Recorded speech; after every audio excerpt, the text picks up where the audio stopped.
CNN is criticizing Biden after a debate. Oh, you know they got a problem. For blacks, black voters, which is a constituency that Biden is in terrible jeopardy of losing. He finishes his statement, and the moderator, I forget which one, says you have 49 seconds left. Basically, almost half of your 2 minutes. Then he's asked about Social Security, and I think Liz Dana says you have 82 seconds left. I mean, he wasn't able to even fill the 2-minute time he was given, but the other guys might go up to talk about black voters and protecting Social Security. And not to, I don't speak on behalf of black voters, but that was a great example of an issue where both of them sounded just like wild. What is the policy? What is a black job and a black child care? It was like, what is happening? It was very similar to the end when they started going off about golf. Why? I mean, those are those moments where I think as a voter, you're just like, these are the options. It doesn't feel great. Is one of the number one concerns that you hear from parents in this country. Parents have to quit their jobs because it's less expensive for one person to not work instead of having to pay for childcare. Neither of them gave a substantive answer. They were both answering questions about very different topics. Here's the deal, Lucille. I'm up here doing Flashpoint. All right, quiet down here, people. I'm talking. Clearly, you could see, as I saw, that Biden lost. And they're having a hard time spinning on CNN. Oh, it's happening. Pardon me for breaking eye contact here. I am trying to find what the other stations are saying. Fox is Whose Line is on? Why would Fox not be doing the debate? What the heck is wrong with these people? Oh, maybe it's because Trump was winning and Fox isn't all for that. Anyway, but clearly Trump. Here's the story. Biden had to prove one thing: he is cognitively capable of running, and age is not a factor. He failed to do that. Trump had to do one thing: convince you that he is temperamentally stable and not erratic and dangerous. And he succeeded in doing that. Now, he kind of got lost every now and then. You could see when he did get a little excited. He'd start going down a rabbit hole, but he pulled himself out. And he pulled himself out masterfully. What I'm trying to tell you is that this is historic. Now, someone's going to say, as our side really doesn't really have a lot of understanding how this works, oh, they can't possibly keep Biden in. They're going to roll him out. Well, Kamala Harris is, if Biden falls over dead, Kamala Harris becomes the candidate, she doesn't have any more inspirational juju working for her than anybody else. See what I mean? So they got a problem. It's kind of interesting right now, right? What is the solution? Well, I'm going to suggest to you that part of that solution is believing that Biden will not step down, even though he'll be told to. I think he's going to be crotchety. He's going to be out of touch. He's going to be, unless he has a physical, reason why he can't run. He's going to run. And the Democrats are in a freak out right now. I mean, when you've got him on CNN saying he had to make the case in that, but he looked confused. His mouth is open. He's staring off in space. He couldn't fill the 48 seconds or the 2 minutes or the 1 minute margin that he had. And of course, when asked to, make the point that he had to make, he'd veer off, as politicians do, into, something else that's irrelevant. Like, for a fact, the question's going to come, what about your age? You telling me they didn't prepare him for that one? Remember Reagan was ready for it? Well, I will not, for purposes of my election, exploit the youth and inexperience of my opponent. That's what he said at Walter Mondale's, like 63, and Reagan's 78 or whatever. Not exploiting the youth and inexperiences. That's a witty way. Biden needed to do that. He needed to say, hey, man, I know I look like I'm not going to tell you what he should have said. Somebody might be listening and tell him. But I just think it's one of the few times when a debate is over. We're doing Flashpoint up here in Ohio, so we went right up to the debate time. Then I went in and watched on a big screen. I'll tell you the truth, I hate watching these debates because I'm so anxious. I really am, and like I walk the floor and I'm praying. I always wonder if I'm seeing it in a digital delay, does my prayer have any relevance? Because I'm praying in real time with what I'm hearing. It might be a minute or two after the fact. Could have used that prayer a while ago there, buddy. But I pray during these things. And then I like to go back and watch the highlight reel. I get very emotional when I watch this stuff. But Trump did what he had to do. He did what he had to do. He maintained presidential poise. Biden did what he had to do. He demonstrated a kind of rambling incoherence, and all of these are going to yield one soundbite. I prayed tonight at Flashpoint, spontaneously, I might add.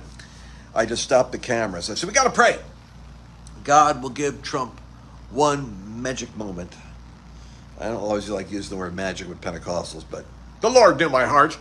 We don't have a good word for it. One sensational, supernaturally blessed moment when there'll be a soundbite. And the soundbite might be when Joe goes rambling off with an answer that makes no sense, and everybody's he's trailing off with his words. You don't know where he's going, and people are leaning in like, well, what's he saying? And Trump goes, I don't follow you at all. I don't think anybody knows what you're talking about. In fact, I don't think you know either. That might be the viral moment. And, the one moment you never want to give your enemy in a debate stage is, I did not have sex with that porn star. Of course, they had to throw it at him. But, you should just skip the subject, boss. You don't have to go back and say, I didn't have sex with a porn star. The only other thing that I could say that is worth it before I dial out is he handled the abortion issue, I thought, well. Of course, that's a landmine when he's talking to his evangelicals. And he dealt with January 6th brilliantly. Trump did. What about January 6th? Hey, I called for 25,000 troops. That didn't get out, did it? Even Pelosi, has a video with her daughter, supposedly a documentary filmmaker, caught it. Pelosi was responsible. And I'm on record asking for 25,000 troops. But here's what he said that was brilliant. He said, January 6th, let's go back to January 6th and fix our mind on that day. Inflation was 2%, not 7%. Afghanistan was stable. We hadn't left $100 billion worth of equipment there and got kicked out by the Taliban and lost Marines. Ukraine wasn't invaded yet by Russia. Russia never invaded anybody when I was there. And Israel was in peace with the peace accords. So much so that Iran was freaking out. But they were near broke, so nothing was happening there. They were about to be driven to their knees. That was January 6th. Now, I did call for calm and order and peacefulness. You can see a tweet that nobody wants to even point out back then. I did it on Truth Social. Law and order. We're the party of law and order. Let's do this thing properly. But nobody wants to say that because they want to build a narrative, just like the lying 51 intelligence community experts that Biden did. Last time I was on a debate stage with him, I said, you're lying to the American people. You're making money from foreign governments. See, I would go there. But if we had 51 intelligence agencies, your deep state, this is your problem with America. Your fat cats that are in the bureaucracy that don't want the people to have power, they lied to America. And they said, oh, it's Russia, Russia, Russia. And they covered your butt. But you know what? But he did throw this one out of Biden. He said, oh yeah, I'm a convicted felon. I'm a felon. Let me tell you something. You might be the felon. He one shot over the bow. I'm the convicted felon today. It works both ways, buddy. Because you actually committed crimes. I didn't do anything. I'm a prisoner of war because you're trying to take out a political opponent. You, on the other hand, have been taking money illegally, covering it up with your corrupt intelligence community, blocking the investigation, lying about the laptop. That's coming out. When I'm president, you might be the one that's going to be sitting down squirming. Only you won't. It won't be political persecution. It'll be justice pursuing you. Woo! Glad I don't write these scripts. I'm glad I'm not called to politics. I would get sucked into it so badly. I prefer to stay where I'm at. As a Christian preacher boy. Yeah, I think the pressure on Michelle Obama is going to be massive now to get her involved, although I don't know how they're going to do that. Joe Scarborough, You want to really looks like an idiot? I shouldn't say that. That's not very flattering, but he is just so obnoxious. This is the guy that says, I was with the president the other day, and he was doing backflips and quoting Latin. I mean, doing backflips and speaking in Latin. I mean, he was lying through his teeth about the cognitive capacities and forget the geriatric, complexities. This guy's got it together. I'm with him all the time. And then we find out tonight. I just looked at the picture.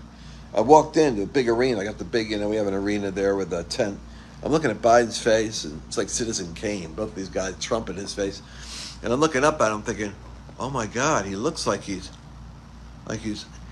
forgotten how to manage his physiologic presence in front of a camera. He was very good in a camera back in the day. I remember Biden with Chris Matthews on Hardball. Sharp talker, great senator. But it's declined. I mean, it humbles all of us. It can happen to all of us. It can happen to even me. But the key is, I don't want to be president. And I don't have a Russian laptop. Thank God. All right.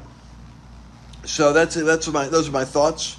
And the meltdown on CNN, I hope that open up the broadcast here with that.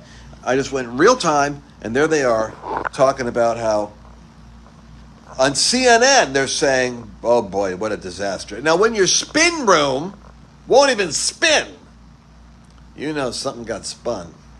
All right, I'm going to read your comments. Looking forward to reading your comments. Read all your comments when I do these occasional Facebook. By the way, I wish you could all be there with me tomorrow for the live session. They don't do it live. I don't know why they don't. Some of my best events on the road are in the tent doing the live events with Flash Pointer on the Courage Tour. Courage Tour, Wisconsin, coming up.